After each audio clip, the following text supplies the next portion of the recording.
Ce que c'est que le STAC, c'est évidemment vision symbolique de comptoir, ça va pas très loin, mais je peux vous assurer que quand vous allez regarder des stacks, vous voyez très bien cette figure de l'homme seul, planté, loin de la profil de côte, loin de la masse continentale. Alors, une dernière chose, pour parfaire la définition, le STAC est très noble, parce que il mourra le premier. Il est le premier à recevoir les fluctuations du ressac, du soleil et du vent. Il s'écroulera avant la masse continentale qui, elle, engluée dans une espèce de force grégaire, ne meurt pas tout de suite. Le STAC mourra avant elle, d'où sa noblesse. Et deuxièmement, le STAC ne veut pas changer le monde. Ça n'est donc pas exactement un résistant. C'est plutôt un dandy qui choisit la position esthétique en se retirant et qui dit « je n'ai rien à voir avec ce système, pas même assez pour m'y opposer ».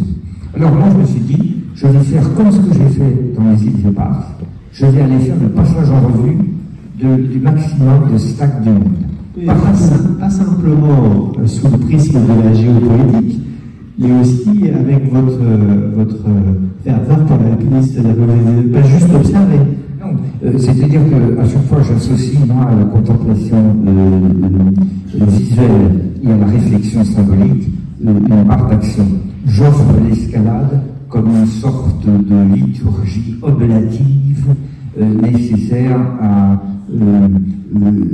transcrire en geste la pensée que je n'ai pas toujours le talent d'avoir.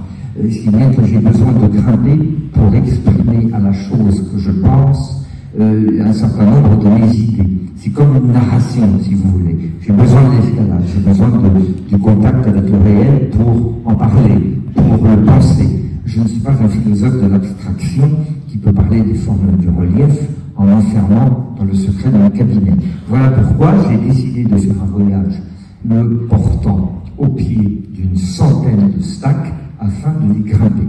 Or, il y en a des millions autour du monde, puisque partout où il y a une côte, il y a un STAC. De même que partout où il y a un système, il y a le refus de ce système. De même, partout où il y a une masse, il y a une anomalie. De même, partout où il y a un dogme, il y a sa contradiction. Partout où il y a une partition, il y a sa fausse note. Partout où il y a une nation jacobine, il y a sa Vendée.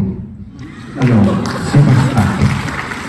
Alors voilà, donc je suis parti l'année dernière avec un ami très très vaillant, parce que évidemment, moi je pallie toujours mes faiblesses par une grande science de l'entourage.